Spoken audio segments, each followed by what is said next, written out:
Om Shanti. So, welcome all of you. And before we begin, as usual, we'll spend a minute in silence to invoke the Supreme Divine Being. Om Shanti, on va prendre quelques instants pour être avec Baba.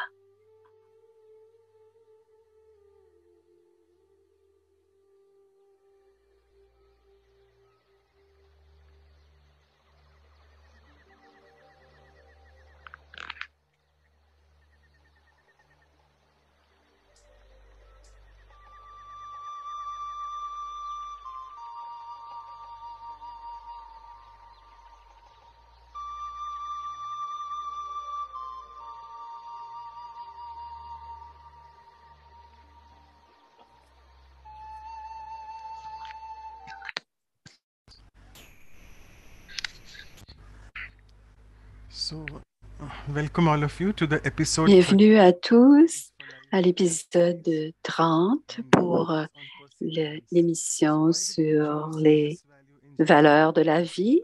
Le sujet est la persévérance.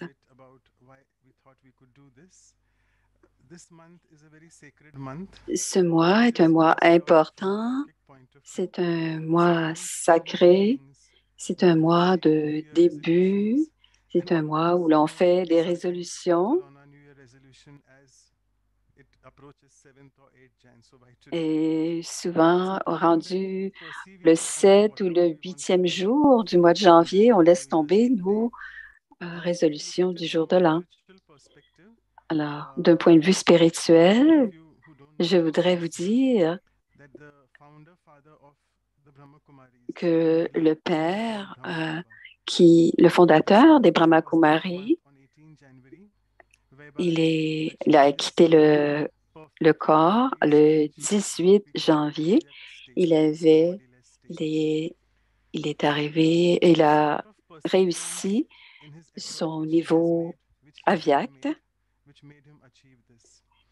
Il avait fait beaucoup d'efforts et c'est à ce moment-là qu'il avait réussi tous ses efforts. Alors, les deux mots clés de ce mois-ci, c'est la persévérance et l'obéissance.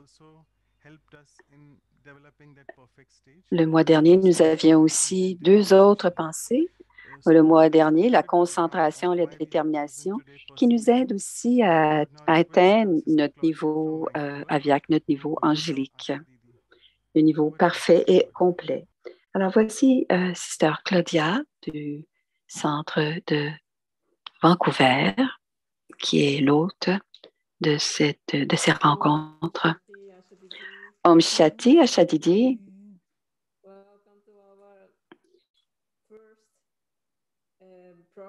C'est notre premier programme de l'année. Une bonne année à vous et une bonne année à tous ceux qui sont ici. Vous allez nous aider à bien débuter l'année. Ce que vous allez nous raconter aujourd'hui va nous rendre probablement très forts. Et la nouvelle année entrera en force. Merci. Elle a pris les fleurs. Merci. Merci, Sister Claudia Timanoche. Je vais faire une petite biographie. C'est une très douce et un bon instrument dans le nord de l'Inde, qui est à Gurugram. Elle est directrice du centre de retraite. Voici quelques mots qui présentent Ashadidi. Elle est emplie de grâce et de royauté et elle a un visage de yogi. Elle a des caractéristiques très élevées. Elle est toujours dans la conscience de l'âme. Son cœur généreux trouve une place dans son cœur généreux.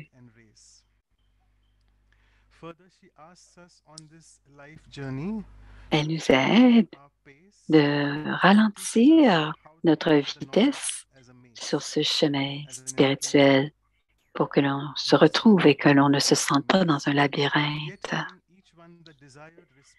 Elle donne à chacun du respect. Elle est toujours dans la grâce du respect de l'autre. Aujourd'hui, elle va parler de la persévérance. Elle va nous aider à être persévérants et avoir de la facilité devant les situations adverses.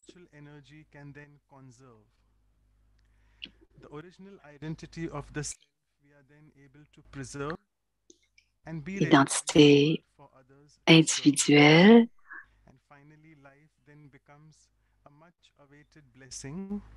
La vie sera beaucoup plus facile avec la façon de nous aider à devenir un serviteur disponible et charitable. Alors, voici quelques instructions pour le début de la rencontre. Alors, vous avez ici pour les éléments d'interprétation. Donc, si vous m'entendez, vous avez découvert que vous deviez toucher au bouton French. Elle parlera pendant une 50aine de minutes. Et il y aura des questions à la fin. Si vous voulez poser vos questions, vous pourrez les taper dans le chat. Om Shanti Didi. Om Shanti, c'est Asha Didi qui parle. C'est la soirée chez nous.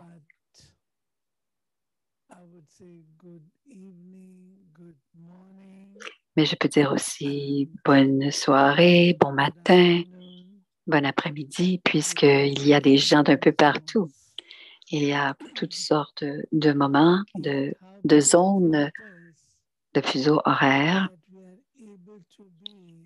Et c'est une grande chance que l'on puisse tous se retrouver.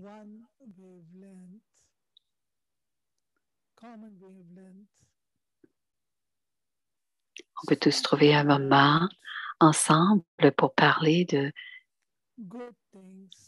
belles choses, de bonnes choses et apprendre aussi de bonnes choses, puisque nous sommes ensemble, qui pourront nous aider non seulement durant cette année, mais aussi probablement cela va nous aider à atteindre les buts que nous nous sommes fixés dans la vie. La persévérance est une valeur telle que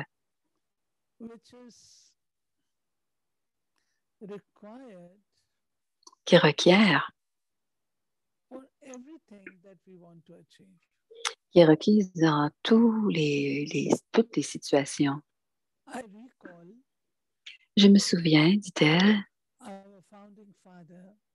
notre père, Brahma Baba,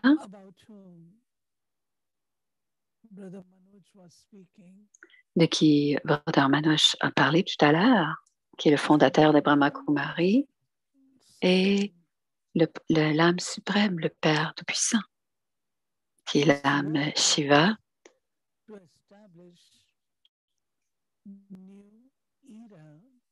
ont contribué à établir un nouvel âge, l'âge d'or, où tout sera pur, paisible, sans vice, et ainsi de suite. Toutes les belles choses de la vie. Mais qui sera là?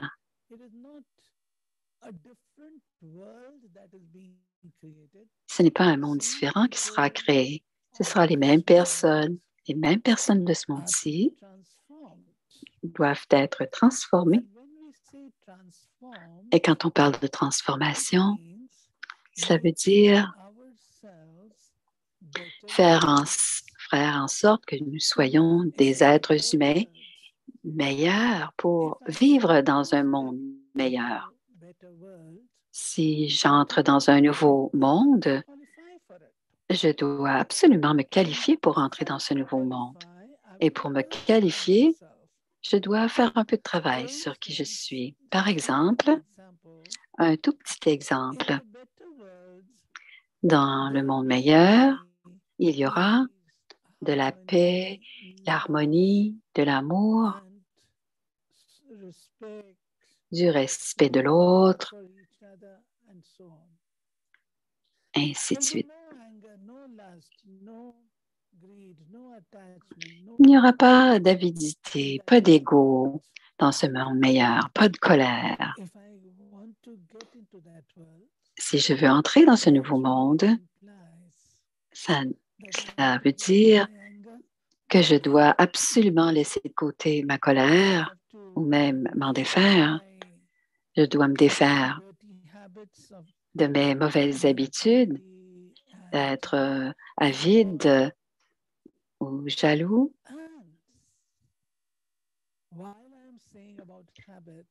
Et quand je parle en même temps, ces habitudes, cela me fait penser que les habitudes sont difficiles. On a de la difficulté à se défaire des mauvaises habitudes. Mais si on est déterminé et qu'on décide que l'on doit abandonner quelque chose, on doit y travailler. Mais ultimement, on gagne sur cette mauvaise habitude. On vit dans un monde tel, et particulièrement là où je suis, au centre de retraite, je rencontre toutes sortes de personnes parce que les gens qui viennent ici pour apprendre la méditation, on demande, on les inspire qu'ils devront probablement abandonner l'alcool ou les drogues ou la cigarette. Et on les inspire à laisser tomber ces habitudes. Et s'ils sont prêts, et ils sont prêts à cela, ils prennent une décision. Et quand ils prennent cette décision, qu'est-ce qui se passe? Cette habitude, à un moment donné, il y avait un programme pour les directeurs d'école à notre retraite une fois. Et des frères, le premier jour, ont demandé que sur ce campus, il n'y avait pas de possibilité de fumer sur le campus. Mais sur le campus, ce n'était pas possible de fumer. C'était l'un des directeurs d'école. L'un des directeurs d'école a dit, « Pourquoi est-ce que vous interférez dans notre vie personnelle? Alors, si cette vie personnelle, ça va, mais vous ne pouvez pas faire cela ici. » Et finalement, quelque chose m'a dit, ceux qui veulent arrêter de fumer, je vais vous aider à arrêter de fumer. Et il y avait de la médecine homéopathique et parfois les gens répondent bien à la médecine homéopathique et ce jeune homme a fait cette décision, je crois, puisqu'il n'est pas venu à la prochaine classe. Et j'ai pensé peut-être qu'il a été blessé ou quelque chose s'est passé pour lui. J'ai pensé, pourquoi n'est-il pas en classe? Mais les autres m'ont dit, ne t'inquiète pas, ma sœur, il reviendra. Il fait quelque chose, il va revenir. Donc, j'ai laissé aller. Et la troisième journée, il ne fumait pas. Ça faisait 2 jours qu'il ne fumait pas et il se sentait vraiment mal. C'était comme un poisson en dehors de l'eau. Il était dans la même condition qu'un poisson en dehors de l'eau.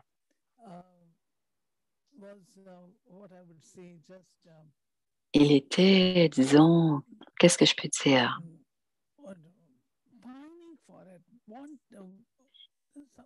Il était en manque. Il en voulait.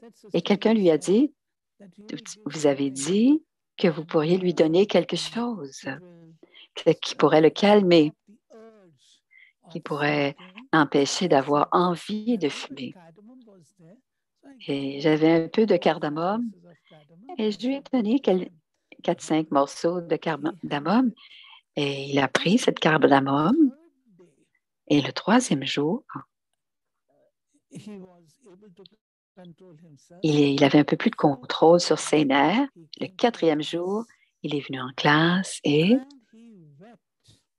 il a pleuré. Il a dit, depuis 40 ans, je ne pouvais pas arrêter de fumer. Et je fumais depuis 40 ans. Ma fille, elle me déteste, elle me hait. Ma femme ne me parle plus.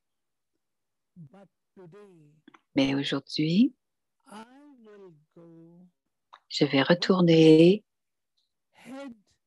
avec ma tête haute et entrer dans la maison et leur dire, j'ai gagné sur la cigarette, j'ai abandonné la cigarette. Il y avait de la peine, des larmes dans mes yeux. Et il est revenu 2 ou 3 ans plus tard. Il a dit, m'as-tu reconnu? Me reconnais-tu? Non, je ne me souviens pas. Il dit, je ne suis pas la même personne. Je suis tellement heureux. Et c'était purement ses efforts qui a fait qu'il a arrêté de fumer. S'il avait laissé tomber la première journée, il n'aurait pas été le conquérant de la cigarette. Donc, la persévérance, ce n'est pas la décision d'un seul jour, c'est la décision c'est un effort continu. Et je dirais que c'est un effort quotidien, que on doit se rappeler et que l'on a pris cette décision. Donc, j'ai quelques notes. J'ai quelques mots pour la définir. C'est un effort continu. C'est un effort continu pour faire quelque chose malgré la difficulté, malgré les oppositions et malgré les défaites. Quand on décide de faire quelque chose, il n'y a pas de doute pour certaines gens qui vont nous encourager à continuer et il y en aura d'autres qui, pourquoi faites-vous ça? Pourquoi t'empêches-tu de faire cela? Mais si on continue à le faire, si on tient notre promesse, on réussit à atteindre notre but. Mais ce qui arrive, c'est que c'est parfois le manque de volonté à travailler fort qui fait que plusieurs personnes abandonnent juste avant la fin. Parfois, on abandonne, et cela me rappelle, dit Achadidi, un livre de Ken, notre frère Ken, c'est Ken O'Donnell. Et dans son livre, il dit, je crois que c'est la dernière frontière. Je ne me souviens pas exactement du titre. En anglais, c'est The Last Frontier. Il commence son livre avec une phrase, avec 2 grenouilles. 2 grenouilles qui tombent dans un verre de lait, dans un seau de lait. Et les deux, il y a un dialogue entre les 2 grenouilles.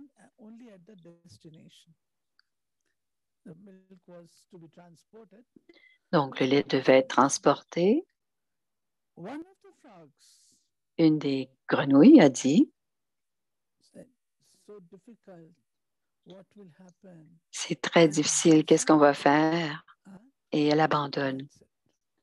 Et c'est fini. La grenouille est noyée. La deuxième grenouille continue à nager dans le lait. Elle nage en rond dans le seau et elle ne laisse pas tomber. Elle continue à nager. Quand le couvercle s'ouvre, rendu à destination, la petite grenouille saute à l'extérieur de la grenouille parce que tout était devenu du beurre, donc c'était rendu solide. Elle a eu une prise pour pouvoir sauter et sortir de son seau. Alors, la morale de cette histoire, parfois, on a tendance à abandonner parce que cela implique un travail.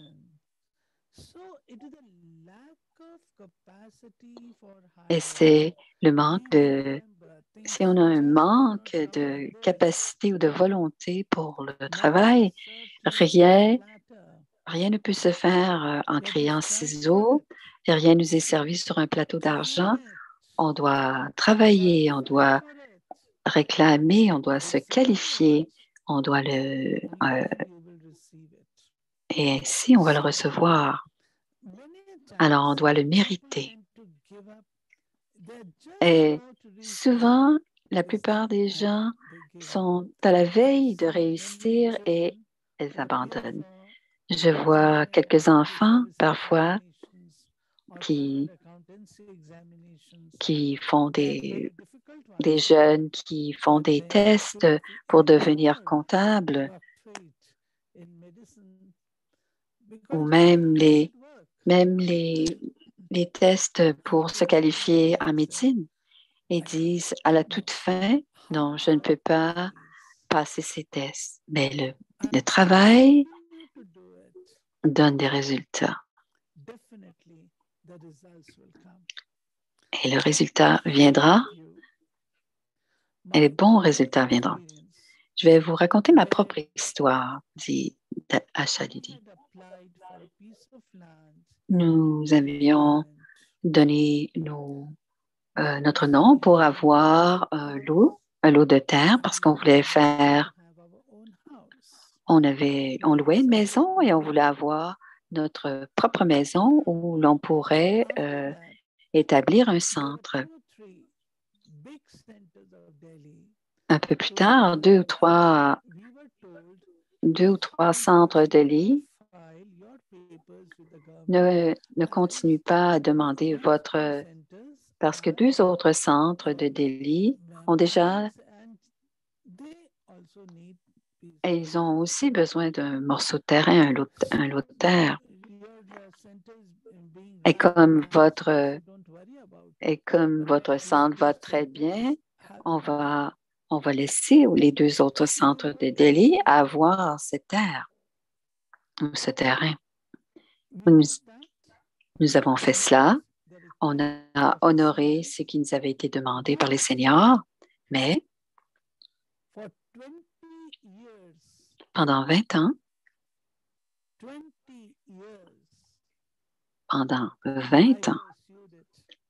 j'ai poursuivi ma demande. J'allais voir le gouvernement et je leur disais,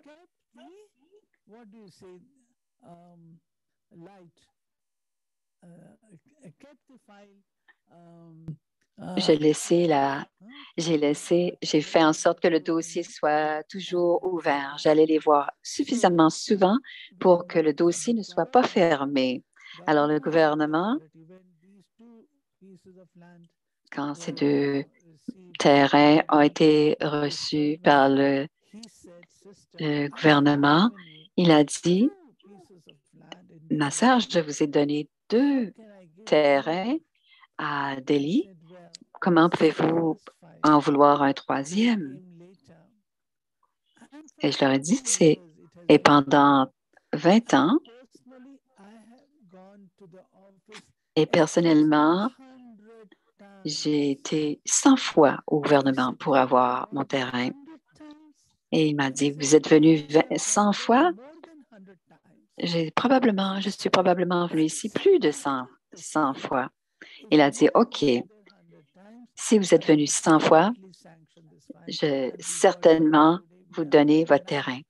Et maintenant, nous avons un beau centre dans le nord de Delhi où des gens autour du monde viennent pour prendre du bénéfice. C'est pour nous rencontrer au centre de retraite. Si on laisse tomber en cours de route, tout est perdu. Et quand on a besoin de recommencer, c'est très difficile parce que cela nous décourage. Et si on perd la foi en soi, on ne sait pas si on va réussir. Donc, c'est important. Parfois, on y travaille qu'à moitié et c'est un peu la même chose que de ne pas y travailler. Donc, ça ne peut pas se faire en une seule journée et c'est une question, quelque chose, une promesse que l'on doit se faire tous les jours et c'est par les actions journalières qui fait que la persévérance devient une partie de notre journée et que notre journée devient quelque chose, que cette persévérance devient quelque chose d'important dans chacune de nos journées. Il y a certaines choses que nous faisons, dit Asha Didi, quelque chose qu'on peut voir avec nos yeux physiques, mais dans la persévérance, il y a autre chose. Nos pensées, notre pouvoir de la pensée la puissance de l'esprit, mais si on y met aussi notre esprit, nos pensées, on appelle ça le mansa, l'esprit, dans le projet que l'on veut établir, cela va encore plus vite et ce sont des résultats assurés. Et c'est pour cela, dit Asha Didi, que vous êtes probablement nouveau, mais je vais partager avec vous, et c'est la raison pour laquelle, et ça doit être dans vos vies aussi. À chaque fois que vous voulez faire quelque chose et réussir quelque chose, vous dites, on prie, on fait une prière, on demande à Dieu. On demande à nos amis qu'on a besoin de leur bénédiction. Est-ce que vous dites ça? Parce que ces prières et ces bénédictions jouent un grand rôle dans la persévérance. Quelque chose que je fais et que si je suis très active et dynamique, je vais aussi impliquer les autres et leur soutien spirituel va m'aider à atteindre mon objectif pour réussir à atteindre mon but. C'est très subtil, dit Asha Didi, et souvent on ne le voit pas. Pourquoi, quand certains enfants quand les jeunes font des tests ou font des choses difficiles en Inde, les parents vont au temple en Inde et ils demandent les bénédictions. Et les enfants, les jeunes, demandent la bénédiction de leurs parents. Pourquoi? Parce qu'ils leur envoient des bons souhaits, des bonnes pensées. Et donc, si on veut demander aux autres âmes, invoquer les autres âmes qui peuvent nous aider spirituellement, je pourrai réussir à atteindre mon but plus facilement. Parfois, il y a des échecs. Et quand il y a un échec, on décide d'abandonner. ça vous arrive. Ce qui se passe, alors souvent, les échecs brisent nos rêves, mais les gens qui ont du succès, vous savez que les gens qui ont du succès utilisent les échecs comme des moments pour apprendre. On apprend de nos échecs. Il est dit, on le fait pendant 7 fois. Je ne sais pas si vous avez déjà observé, mais si vous regardez les fourmis, il n'y en a probablement pas autant, mais dans un pays tropical, les fourmis, elles se promènent en ligne et si elles veulent monter sur un mur, avec un doigt, on peut toutes les faire tomber. Et à chaque fois les fois qu'on pourra les faire tomber, elles recommenceront et elles recommenceront tout le temps. Parfois, elles vont changer leur chemin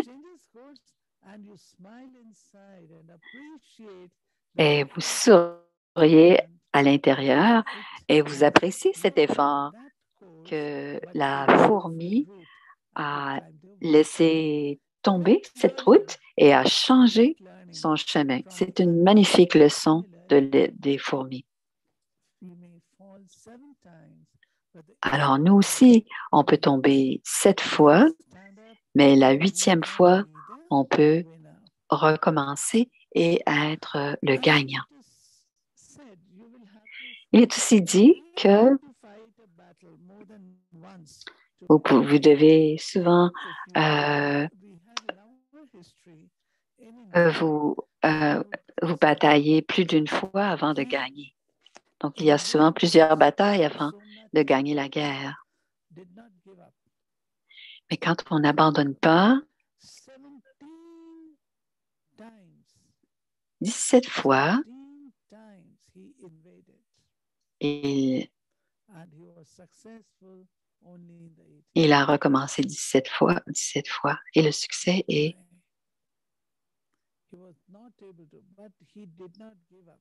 il n'a jamais abandonné. Je m'excuse, je ne sais pas de qui elle parle.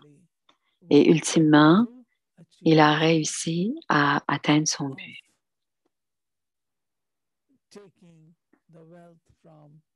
De prendre la richesse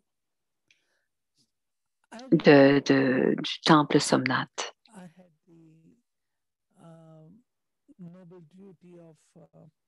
Un jour, j'avais la tâche d'amener des VIP, des personnes importantes à Mount Abu et les brahmas de l'Inde.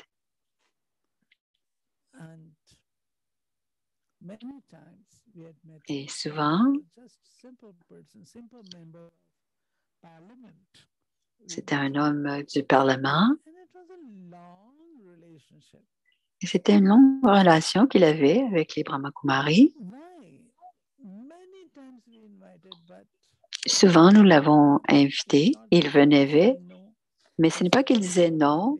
Il disait, je vais venir une fois. Une fois, je vais venir, mais il ne venait jamais. Il ne pouvait jamais venir. Ultimement, quand il est devenu le premier ministre, nous l'avons approché, nous lui avons demandé de venir. Et cette fois-là, il est venu à Mount Abu. Et dans son discours, il nous a dit, c'était la persévérance des sœurs, des Brahmakumaris, leur pensée déterminée et persévérante qui nous a emmenés. Plusieurs fois, je leur ai dit que je ne pouvais pas venir, mais c'était grâce à leur persévérance que je suis ici aujourd'hui. Donc, la persévérance, c'est très important. Si on a un but noble,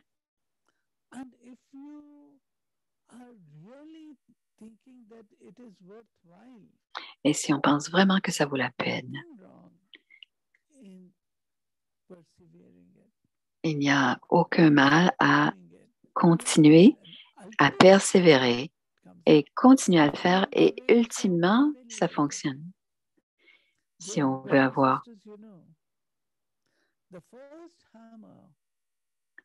si on veut construire un édifice, on veut détruire un mur, par exemple, dans une construction. La première fois qu'on frappe avec le marteau, ça peut nous faire mal. La deuxième fois aussi, ça nous fera mal à la main. Et cela nous fera mal et on leur fera, mais ultimement, on aura raison. C'est la raison. On aura raison de ce mur pour abattre un mur. Ce n'est pas que c'est la dernière personne qui va le faire. Non, ce n'est pas cela. C'est les efforts continus d'essayer d'abattre ce mur et chacun des coups rendent ce mur de plus en plus faible pour que éventuellement il soit abattu. Et de la même manière, il y a des situations, des circonstances où l'on sent que ce n'est pas possible. Et si on continue, on persévère, éventuellement, cela se passe, on réussit. Et ce que j'ai compris, dit Asha Didi, je dirais qu'il y a certaines étapes. Et la première étape, c'est la suivante. Choisissez un but juste et faites en sorte que vos buts soient en lien avec votre persévérance.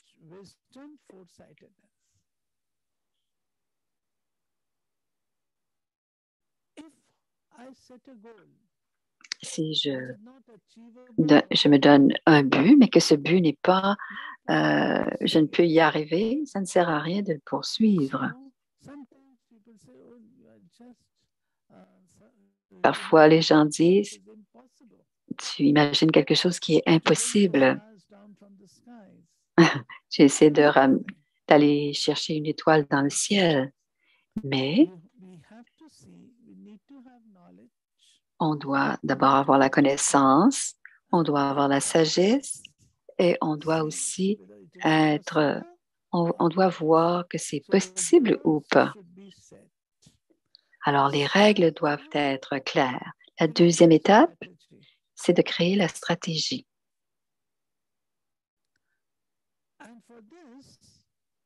Et pour cela, on a besoin de planification.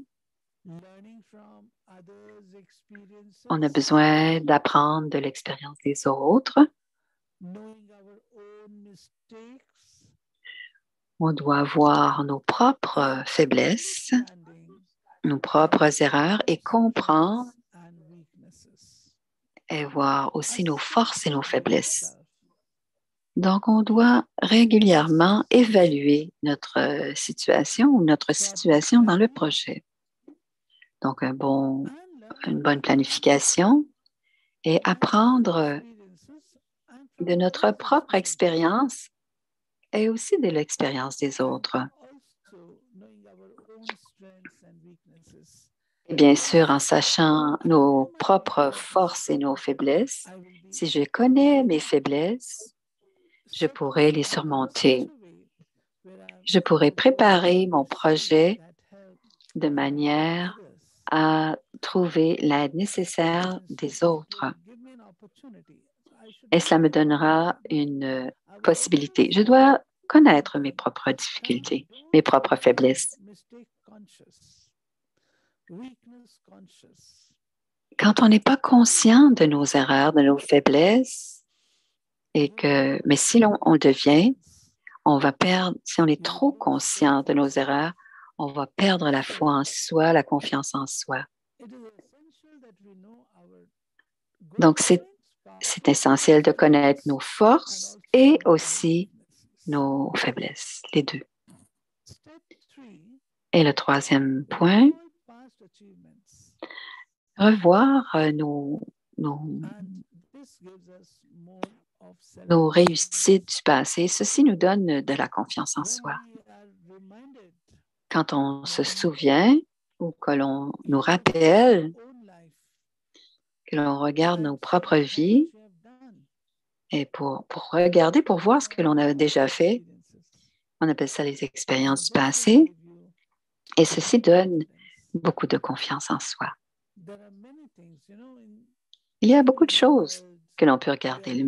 Les gens dans le monde physique adoptent toutes sortes de manières de faire pour réussir, mais nous sommes des êtres spirituels.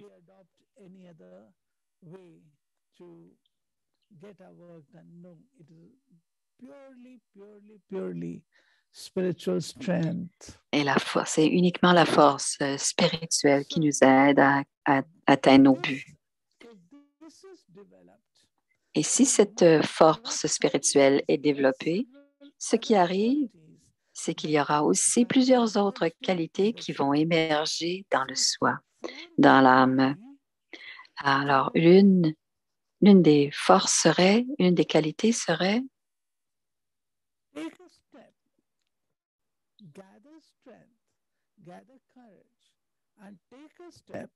prendre un pas, un seul pas, initier le projet, faire le premier pas.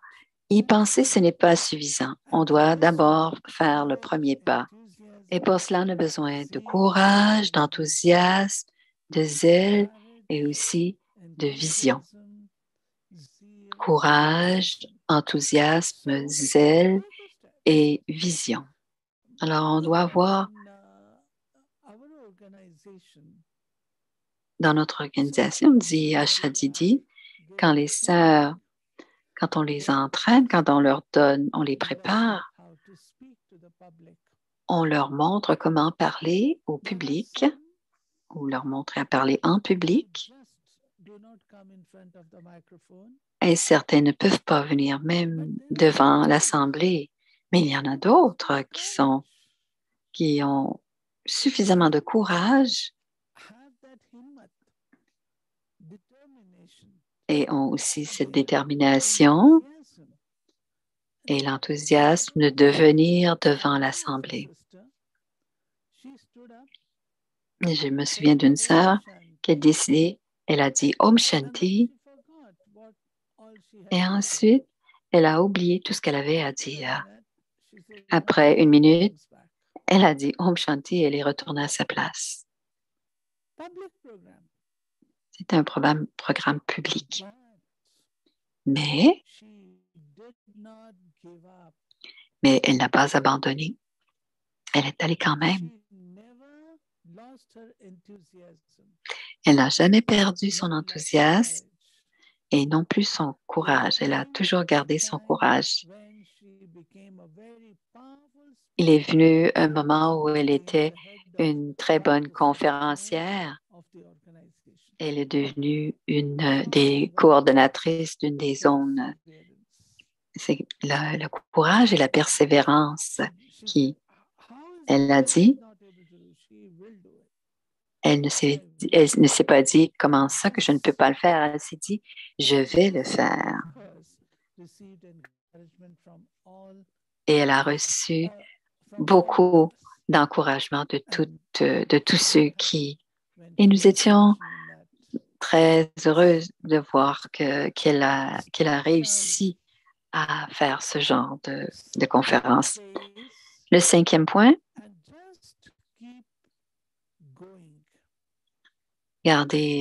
donnez-vous une certaine marche à suivre, une certaine vitesse, un certain rythme et allez de l'avant.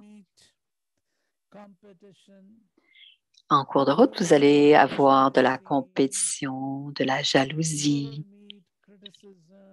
des critiques,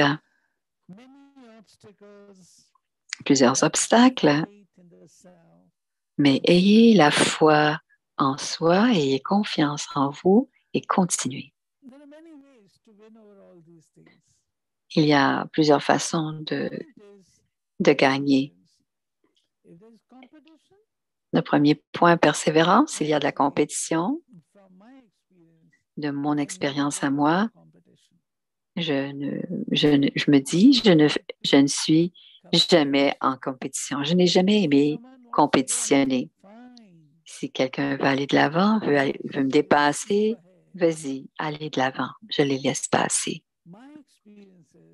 Mon expérience est la suivante. Baba va nous donner quelque chose de nouveau, et j'aurai autre chose qui me satisfera. C'est vraiment la persévérance. Il n'est pas nécessaire d'abandonner, on laisse passer l'autre et autre chose se produit et on continue. Il y a aussi la jalousie.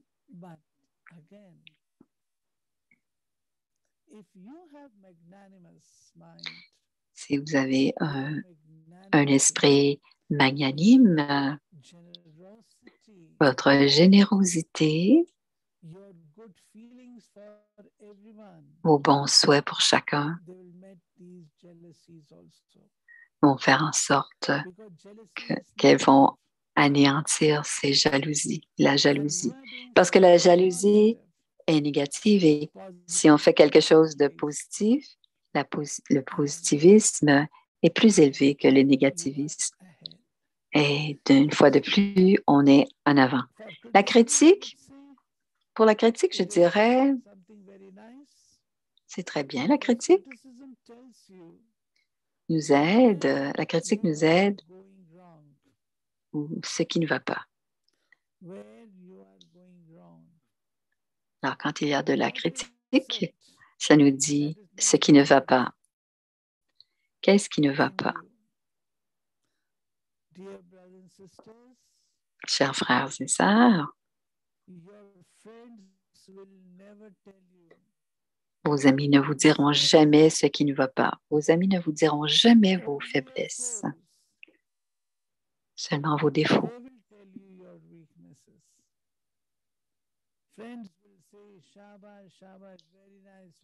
Les amis diront, c'est très bien, c'est très bien.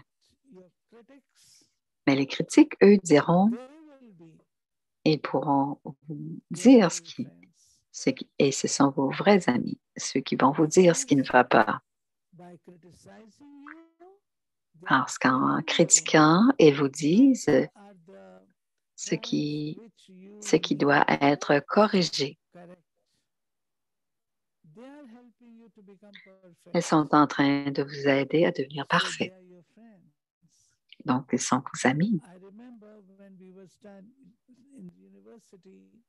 Je me souviens, quand on était à l'université, un professeur qui nous demandait d'écrire des textes pour le séminaire. Et le document qu'on préparait, on le présentait et il nous disait, ce document est comme votre enfant, vous devez le protéger. Et quand l'auditoire disait, vous devez découper ce document en petits morceaux, c'est-à-dire que les gens qui étaient dans le séminaire vous critiquaient votre document et ce que vous deviez faire, c'était de le défendre à tout reste. Et c'est la même chose, chers frères et sœurs. La persévérance a besoin on a besoin de garder notre persévérance avec notre pouvoir intérieur et notre force. On doit se protéger. On doit protéger notre confiance en soi, notre estime de soi. Et parce que parfois, on attaquera l'estime de soi, on attaquera notre estime de soi, mais on ne doit jamais laisser tomber. On doit continuer. J'ai toujours pensé que les obstacles étaient aidants, dit Ashadidi, parce qu'ils permettent à mon esprit, ils permettent à l'esprit ils nous permettent de rester alerte. On est toujours éveillé quand il y a des des obstacles. Il y aura plusieurs choses sur la route. On ne doit pas regarder, on doit regarder devant soi. On ne doit pas regarder les paysages. On doit aller de l'avant.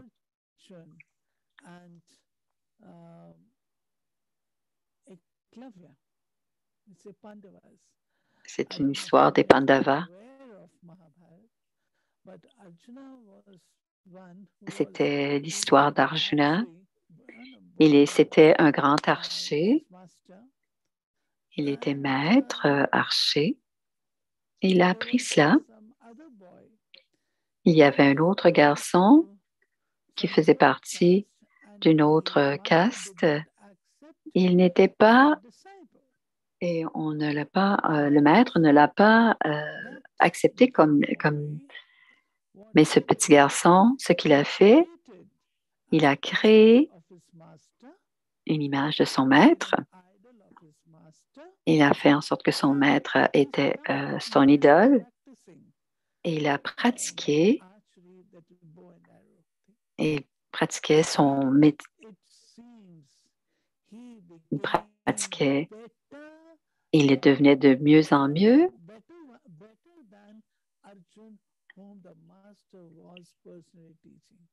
Elle a été meilleur que Arjuna.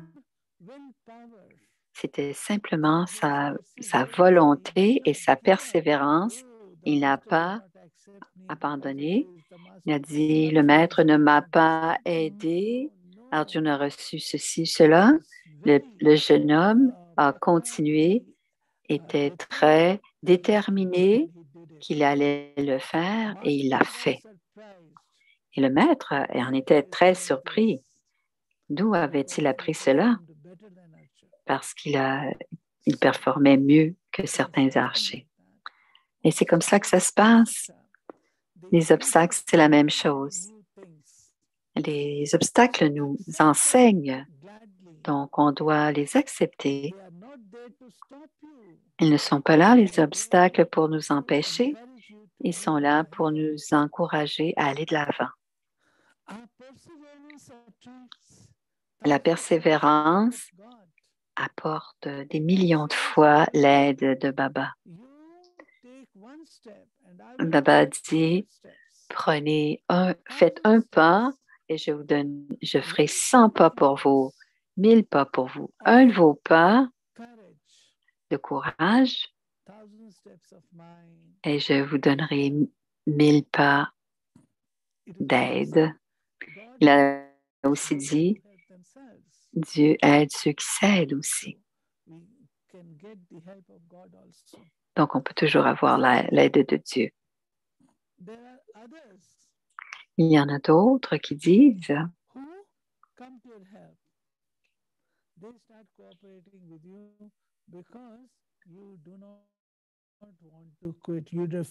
il y a des gens qui veulent coopérer avec vous parce que vous ne voulez pas abandonner. Est-ce que vous avez entendu cet exemple? Il y avait une fois une personne qui a perdu sa boutique, sa business.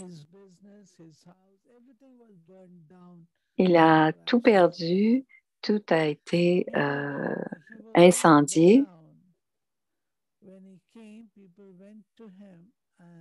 Il n'était pas en ville quand ça s'est passé et les gens lui ont dit, voici ce qui s'est passé avec ta boutique et ta maison. Il était silencieux. Il venait de l'apprendre. Il est retourné sur place. Il a regardé tout cela. Il a ramassé ce qui restait. Il a ramassé ce qui lui restait. Et ensuite, il a ramassé même les cendres. Il a écrit une petite note. Ma maison est partie, n'existe plus. Ma business n'existe plus. Mon courage est toujours là. Il a écrit cette petite plaque à cet endroit où sa maison avait été détruite. Et en quelques jours, il y a des gens qui sont venus l'aider. Il a tellement reçu d'aide que de nouveau, il avait sa boutique, sa business et sa maison. Il n'a pas abandonné. C'est son courage qui lui a permis de recommencer. Et quand on refuse d'abandonner, il y a, quand on refuse d'abandonner, il y a beaucoup de gens qui viennent aider. Donc, les grands chefs-d'œuvre n'ont pas besoin de beaucoup de force, mais ils ont besoin de beaucoup de persévérance. Et si vous regardez la nature, c'est la même chose. Parfois, la nature, parfois il y a une corde et il y a une roche. Et vous voyez les marques sur la roche parce que la corde qui est sur la roche avec l'eau qui coule laisse une marque sur la roche parce que c'est la persévérance. C'est une image de la persévérance. Tout semble impossible tant et aussi longtemps que ce n'est pas fait. Donc, la persévérance, ultimement, on a besoin de courage, de confiance, de foi, de sagesse.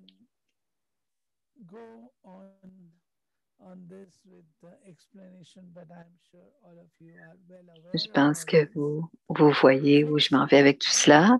La flexibilité, la tolérance, la focalisation, la patience, l'humilité et la coopération. Et parfois, dit Ashadidi, je vous dirais aussi, on peut avoir une stratégie de se retirer, C'est aussi nécessaire. Parfois, on n'est pas bien équipé. On n'est pas assez puissant pour faire face aux défis. Mais stratégiquement, on se retire, on se donne de la force et ensuite on peut réussir. Donc, quand on réussit quelque chose grâce à la persévérance, il y a beaucoup de valeur dans ce qu'on a fait. De ce que on a fait, on a réussi. Alors, pendant 2 minutes, on va se retirer du monde extérieur, des sens physiques, et on va réfléchir. Numéro 1, on va faire ce petit exercice ensemble. Quand vous êtes confronté à des éléments négatifs, est-ce que vous persévérez? Soyez honnête. Ou est-ce que vous abandonnez? Est-ce que vous persévérez ou est-ce que vous abandonnez? Prenez 1 minute et vérifiez. Quand vous êtes confronté avec le négativisme, avec les obstacles, est-ce que vous avez tendance à abandonner ou à continuer?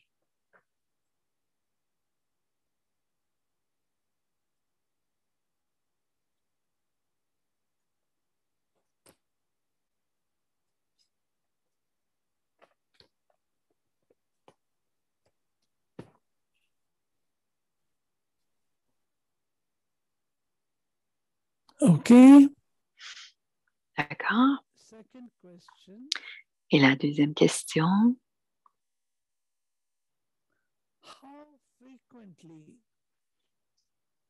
À quelle fréquence est-ce que vous pensez à vos faiblesses et perdez votre estime de soi? À quelle fréquence est-ce que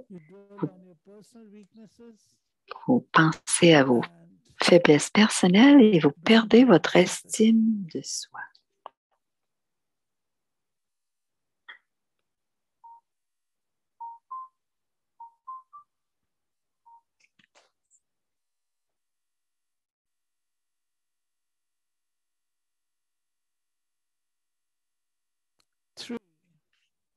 La troisième question. Do you dwell more on your weakness or your strengths? On your failures or on your success? Est-ce que vous vous appuyez plus sur vos erreurs ou vos faiblesses ou sur vos réussites et vos forces? Okay. So, Voilà. Alors, si vous avez des questions, vous pouvez les noter dans le chat en ce moment.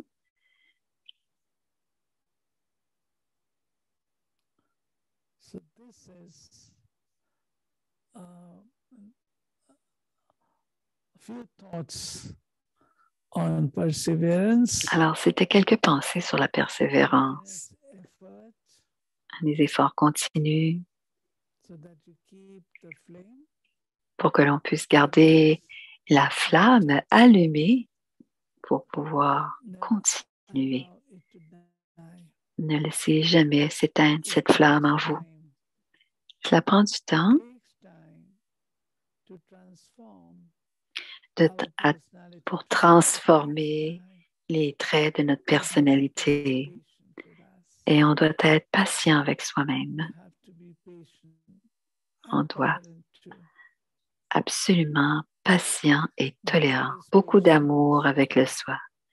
Dieu est patient avec nous. Tous les jours, demandez à être comme ceci et comme cela. Et souvent, on le demande et on redevient.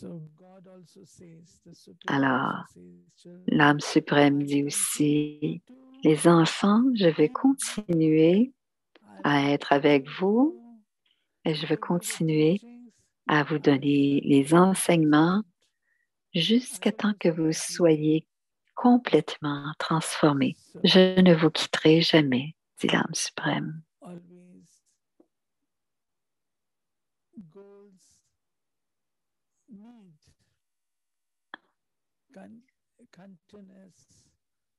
On doit, les buts ont besoin d'une attention constante et s'il y a une bonne attention, nous allons réussir ce que l'on cherche à réussir. Ça va? Manoj Bhai, Sister Claudia, est-ce que ça va? Merci, Didi. Tu es tellement méthodique. Juste ta persévérance, on devra apprendre.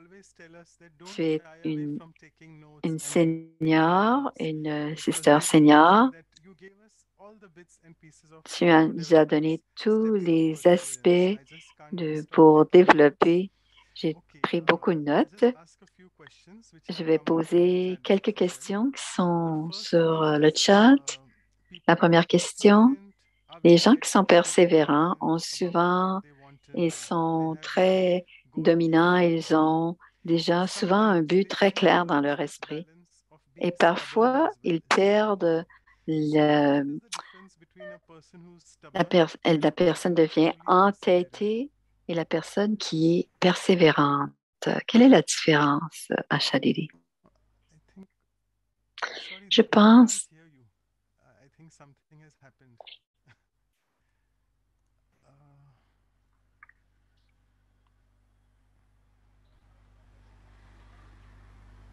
No, not yet still. Désolée, on ne l'entend pas. Yeah, now it's fine. Now it's okay. OK, on va l'entendre maintenant. Voilà, elle est de retour. L'entêtement, c'est quelque chose qui a des vibrations négatives, selon moi. Mais la persévérance, c'est que notre but est juste. Mais souvent, on a besoin d'un travail, des efforts concentrés. Et cela, c'est la persévérance. L'entêtement, c'est plus une vibration négative. On doit aussi être flexible. On doit être ouvert aussi. On doit pouvoir voir nos propres faiblesses et on doit pouvoir apprendre des autres. On garde notre esprit ouvert. Et si on vous offre de l'aide, mais quand une personne devient entêtée, toutes ces qualités ne sont pas là. Et on dit que ce soit bien ou mal, je dois l'avoir. Et une personne persévérante ne dira pas ça, que ce soit bien ou mal, je le voudrais, je le veux. Elle dira simplement, si c'est bien, je le veux. Je fais beaucoup de travail sur ma persévérance. Qu'est-ce qu'on doit, quand est-ce qu'on, quand on sait qu'il y a la persévérance et qu'on a besoin d'un signe au-delà de l'obstacle, comment est-ce que je peux? C'est ce que je viens de dire. Parfois, on a besoin de se retirer stratégiquement parce que l'obstacle est devant nous et je n'ai pas le pouvoir de le surmonter. À ce moment, on s'arrête pendant un moment, on analyse, on regarde et en faisant cela, on trouvera sûrement une solution. Et la meilleure, c'est de prendre une pause. Et si on prend du pouvoir, et de nouveau, on avance.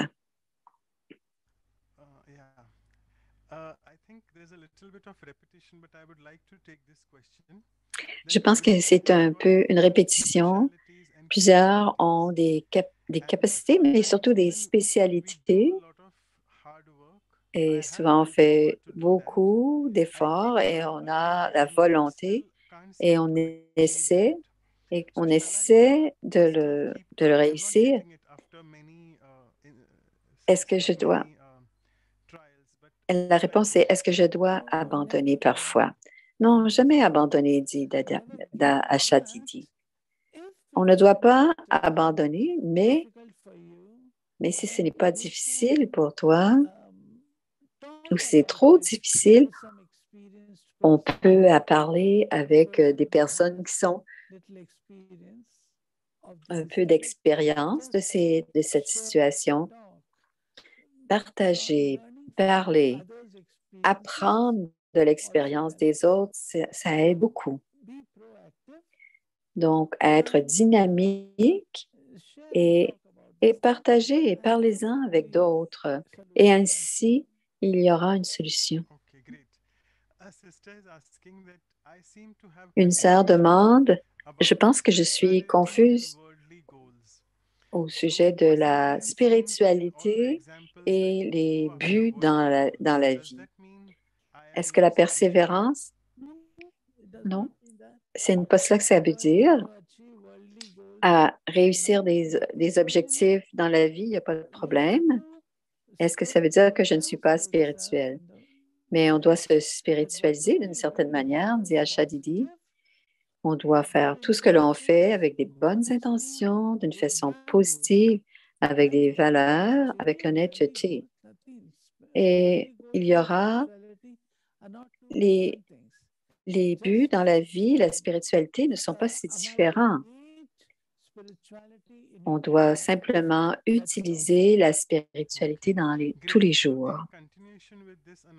Donc, à la suite de ça, une autre question dans ma vie spirituelle, surtout dans le mois de janvier. Comment est-ce que je peux persévérer à retrouver ma conscience de l'âme constamment? On peut avoir différentes pratiques différentes, dit Asha Didi. Quand je parle à quelqu'un, être en conscience de l'âme, utiliser les qualités de l'âme, c'est très important. C'est être dans la conscience de l'âme, comme la pureté, la paix, la connaissance, la félicité. Être l'incarnation de chacune de ces qualités, c'est être dans la conscience de l'âme.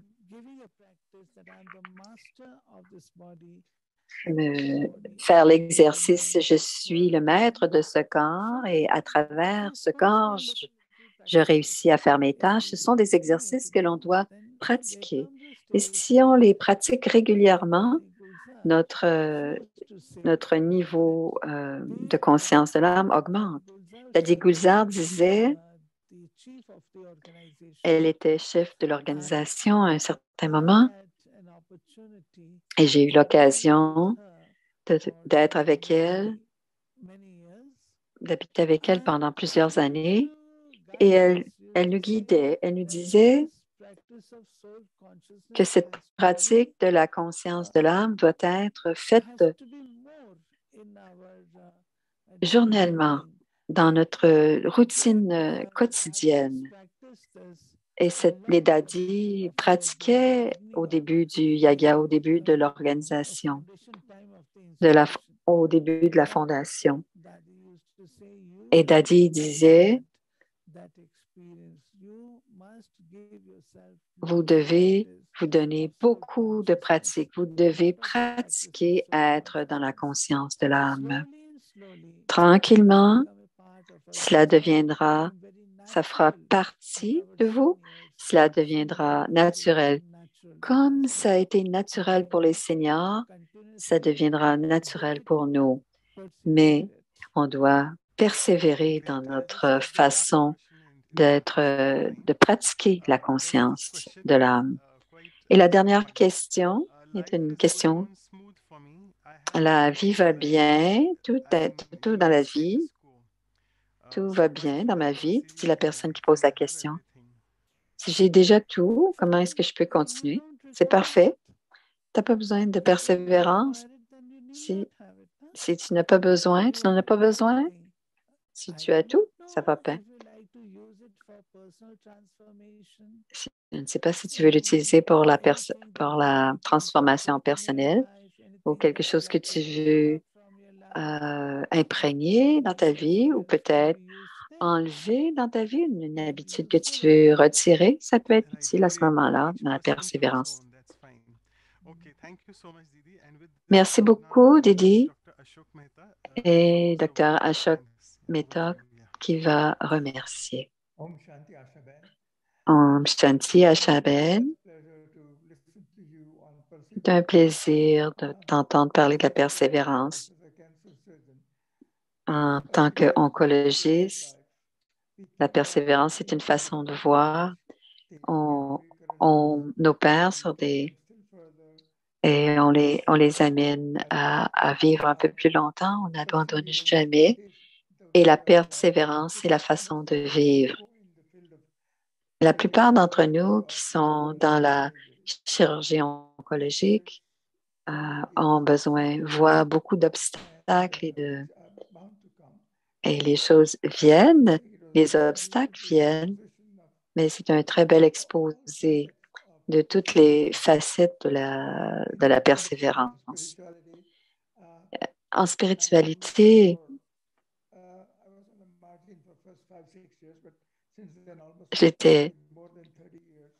ça fait maintenant près de 30 ans, et je persévère encore. Et je sens, dit Dr. Mehta, que je peux encore changer, même aujourd'hui. Baba dit,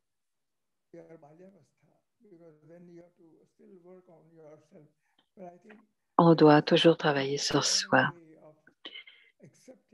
On doit continuer à apprendre des choses et surtout dans la technologie des ordinateurs. Merci beaucoup d'être venu nous montrer ce positivisme dans la persévérance. Om Shanti Ashalidi. Merci, Dr. Mehta. On va prendre le drishti de Didi. Anu va nous présenter les petites annonces. Alors,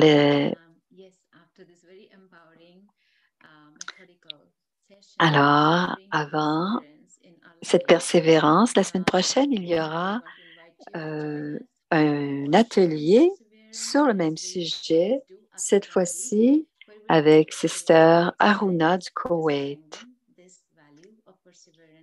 Donc, il y aura la façon pratique, donc un atelier pendant la première heure, la semaine prochaine, le 15 janvier. Et ensuite, il y aura une autre discussion sur la persévérance et la méditation. Donc, cela a lieu la semaine prochaine le 15 janvier entre 9h15 et 11h15. Et pour le 22 janvier, on aura un exposé ou une petite conférence sur l'obéissance. Et ce sera Santosh Didi qui vient de Saint-Pétersbourg et elle est directrice des Brahma Kumaris là-bas. Et ce sera la signification spirituelle d'obéissance dans notre vie. Et ce sera dans 15 jours, donc à la même heure. C'est le 22 janvier et cela aura lieu dans l'Est à 10 heures. Les indications sont à l'écran si vous avez besoin de renseignements supplémentaires. Et si vous voulez revoir, vous pouvez regarder sur YouTube. Vous pouvez regarder sur YouTube. Brahma Kumari Vancouver. Merci. On va prendre quelques instants pour prendre un drishti d'Asha Didi. Je vous remercie et bonne journée. Profitez bien de cette méditation et de ce drishti. Au revoir.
So thank you so much, Didi.